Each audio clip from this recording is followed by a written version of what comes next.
Vamos a ver cómo se aplica la ley de Ohm a circuitos con impedancias en serie. Entonces, lo primero que tenemos que mirar es cuando yo tenga dos elementos conectados en serie, alimentados por una fuente de corriente alterna. Hay una analogía entre los circuitos de corriente continua y los circuitos de corriente directa. En los circuitos de corriente continua nosotros tenemos como elementos básicos las resistencias o resistores, ¿verdad? Entonces, si yo tengo, por ejemplo, dos resistencias en serie, como estoy dibujando acá,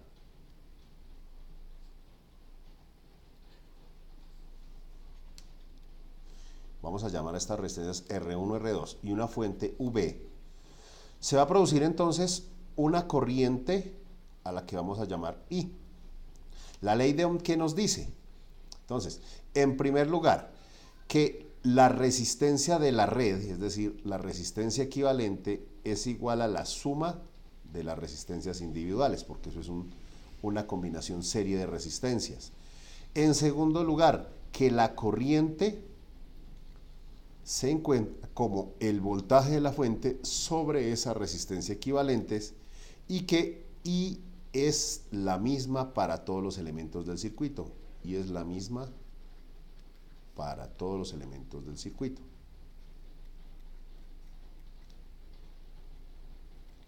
Es decir, todos los circuitos o todos los dispositivos que están conectados en serie son atravesados por la misma corriente eléctrica, el mismo valor de corriente eléctrica.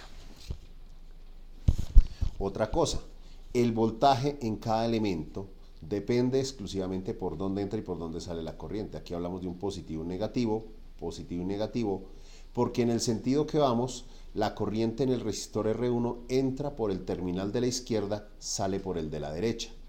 Entra por el terminal de arriba en R2, sale por el terminal de abajo en R2. Entonces queda positivo arriba, negativo abajo, porque esa es la dirección que sigue la corriente. A cada uno de estos lo llamamos de acuerdo al resistor que representa. Por ejemplo, B1 llamamos al voltaje que hay en las terminales de R1. B2 o V2 llamamos al voltaje entre las terminales de R2. En general, para dispositivos que están conectados en serie, nosotros podemos decir claramente que el voltaje en cada elemento o la tensión en cada dispositivo es igual al resistor individual por la corriente que circula para todos. Otra cosa que podemos decir de los elementos es que la sumatoria de los voltajes en un circuito serie, la sumatoria de los voltajes en los distintos elementos, siempre es igual al voltaje que suministra la fuente. Claro, cuando hablamos de un circuito serie compuesto por una fuente y varios elementos conectados en serie. Ahora, podemos hacer esto extensivo a los circuitos alimentados con corriente alterna. En este caso, nuestra fuente de corriente alterna es una fuente sinusoidal, por lo que aquí representamos fasorialmente. Y tenemos una impedancia a la que voy a llamar Z1 y otra a la que voy a llamar Z2. Lo que dijimos para circuitos de corriente continua, se puede extrapolar a circuitos de corriente alterna serie. Entonces, tenemos nuestra fuente, la cual tiene una magnitud que llamamos BP, voltaje pico, y un ángulo de fase. Z1 y Z2, ¿no?, pueden ser elementos que pueden tener una parte real y una parte imaginaria.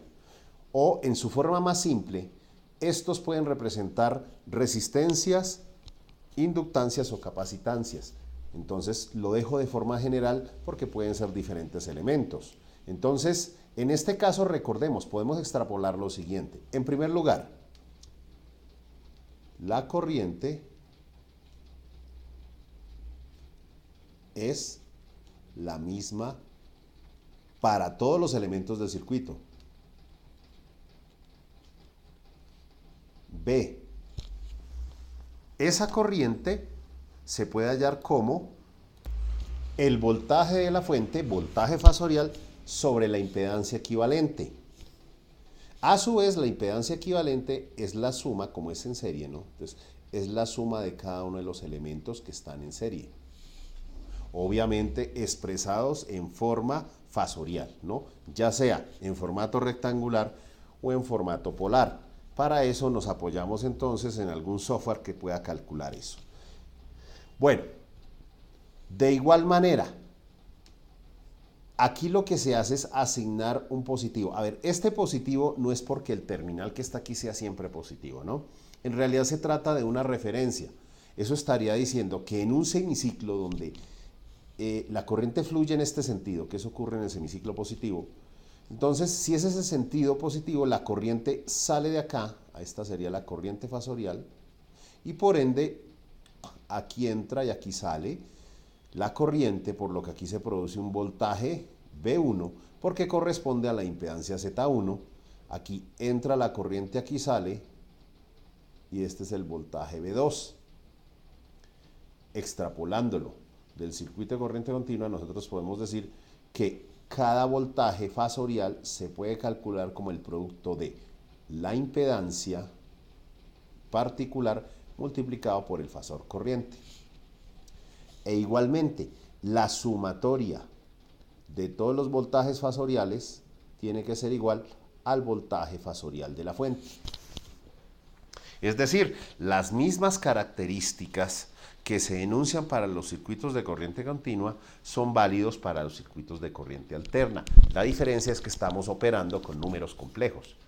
Bueno, se presentan varias combinaciones. Por ejemplo, podemos tener una combinación de una resistencia con una inductancia, de una resistencia con una capacitancia, de una capacitancia, una inductancia, de una resistencia, una inductancia, una capacitancia. Es decir, hay cientos de combinaciones posibles con las cuales uno puede trabajar. Pero vamos a ver las más esenciales. Entonces, por ejemplo, veamos lo que es el circuito RL serie. Una fuente que conecta una red de una resistencia y una inductancia que están en serie, ¿verdad? Eso es un circuito RL serie, resistencia con inductancia. Recordemos que XL es igual a omega por L, donde omega es igual a 2pi por la frecuencia en hertz de la red. Entonces, recordemos que es importante saber a qué frecuencia opera la fuente de corriente alterna, la fuente de voltaje alterno. Entonces, esto es un fasor de voltaje, el cual tiene una magnitud y una fase. Entonces, si uno aplica lo que vimos, en primer lugar, sabremos que la corriente es la misma para todos, es decir, la corriente que circula por este circuito, a la que llamamos I, es la misma para cada elemento. Entonces yo puedo decir que esa corriente es igual al voltaje fasorial dividido entre, en este caso, la impedancia del circuito. ¿Pero qué es la impedancia del circuito? Es R más JXL, que es la impedancia equivalente, ¿verdad? Porque es la suma de las impedancias individuales de cada elemento, ya sea en forma polar o en forma rectangular, ¿no? Ahora, recordemos que el voltaje en la resistencia será igual a su impedancia, que en este caso es R por esa corriente. De igual forma, el voltaje fasorial en la inductancia será igual a JXL, que se multiplica por el fasor corriente.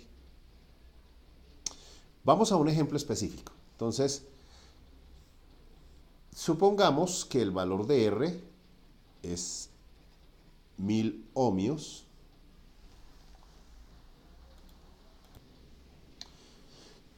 Digamos que la inductancia sea de 380 ohmios. A ver, de las características de la fuente, por ejemplo, que el voltaje pico sea 12 con una frecuencia de 50 Hz.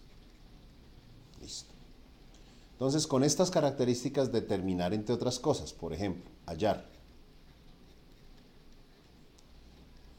Las cosas que me podrían preguntar, por ejemplo, sería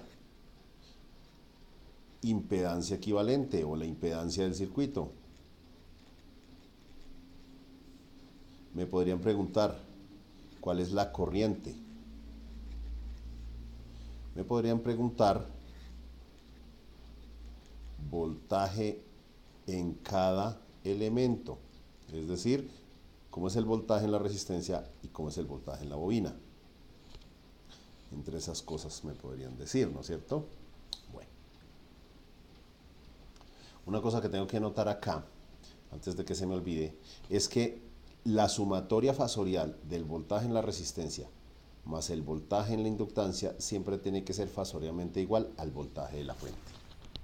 Es algo que siempre se tiene que cumplir, ya que esto es extensivo o viene de extrapolar las conclusiones, las generalidades que estaban aplicadas a los circuitos de corriente continua. Empecemos entonces hallando la impedancia total. Para lograrlo, entonces, lo primero es, redibujemos el circuito y determinamos entonces a qué sería igual omega. Omega es la frecuencia angular, que vale 2pi por f, y que resulta de multiplicar 2pi por la frecuencia, que sería 50 Hz. Cuando 50 Hz se multiplica por 2pi, eso va a dar en radianes sobre segundo.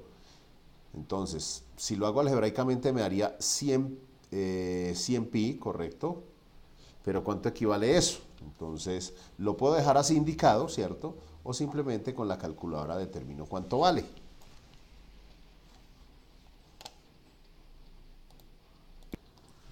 $314 aproximadamente. 314 radianes por segundo. Ahí estoy dando nomás 3 cifras significativas, estoy ignorando la parte decimal, que es alrededor de 0.16. Bueno, entonces, eso me sirve para hallar la reactancia inductiva, que se determina como omega por L, es decir, 314 en radianes por segundo multiplicado por la inductancia, que según lo que vimos me da 380. Aquí tuve un dato que no era correcto. La inductancia no se da en ohmios, la inductancia se da en henrios o milihenrios, en este caso milihenrios. Listo. 380 milihenrios. 380 milis se puede escribir como 0,38 o 0,380 henrios, ¿no? Quito esto, pero entonces tengo que aclarar. Yo trabajo sin unidades, pero siempre y cuando yo todo lo escriba en las unidades fundamentales. La frecuencia angular en radianes por segundo y la inductancia en henries. Me la dieron en milihenries, pero al hacer la conversión da 0,38. El resultado sí nos va a dar ohmios. Veamos a ver entonces cuánto nos da de acuerdo a la calculadora. Más o menos da 119.3 ohmios. Bueno, entonces ya con estos datos, sabiendo que la resistencia vale 1000 ohmios, entonces la resistencia vale 1000 ohmios, vamos a redibujar el circuito nuevamente. Entonces vamos a redibujar aquí una fuente de voltaje. Veamos la resistencia y la inductancia. Listo. Donde la resistencia vamos a dar los valores de una vez en forma fasorial. En forma fasorial, entonces tendríamos que esto tiene un voltaje pico de 12 voltios. Como no nos dicen nada acerca de la fase inicial del voltaje, por facilidad ponemos 0. Eso simplifica mucho. Y esto está hablando de voltios. Esto es una resistencia de 1000 ohmios. Y esto es una impedancia de J 119.3 ohmios. ¿Verdad? Listo, ya tengo los elementos. Entonces, empecemos. Primero que nada, la impedancia equivalente de la red es la suma de las impedancias individuales que están en serie. 1000, la resistencia, más J 119,3. Lo cual se puede escribir en forma polar, ¿cierto? Entonces, para esto, puedo aplicar la fórmula que vi con el teorema de Pitágoras o simplemente utilizo un programa de cálculo que me permite hacerlo de manera rápida, ¿verdad? Voy a ver entonces. Por el método, por la herramienta que decidan utilizar, deben llegar a que en magnitud esto es 1007 aproximadamente, con un ángulo de fase de 6,8 grados. Obviamente esto se da tanto aquí en forma rectangular como en forma polar, se da en ohmios porque es una impedancia. Bueno, entonces lo siguiente que podemos determinar, esto ya fue uno, la parte 2 es determinar la corriente. Recordemos que la corriente es igual al voltaje fasorial de la fuente dividido entre la impedancia equivalente del circuito. Es decir, 12 en ángulo de 0 dividido entre 1007 en ángulo de 6.8. Listo. Bueno, entonces esta operación es sencilla. Aquí simplemente tenemos que dividir 12 entre 1007. Voy a hacerlo directamente aquí en la calculadora sin hacer pausa. Entonces 12 dividido entre 1007, eso nos da 11.92 aproximadamente. Entonces 11.92 en ángulo de 0, al de arriba se le resta el de abajo. 0 menos 6.8 nos da menos 6.8 grados. Y como estamos hablando de una corriente, estos son amperios. Perdón, aquí cometí error. Miliamperios. Eso, miliamperios. Sí. 11.92 miliamperios. O 0.01192. Cualquiera de esas formas. La pueden dar en miliamperios, como lo dice acá, o en amperios, ¿no? Listo, allí la corriente.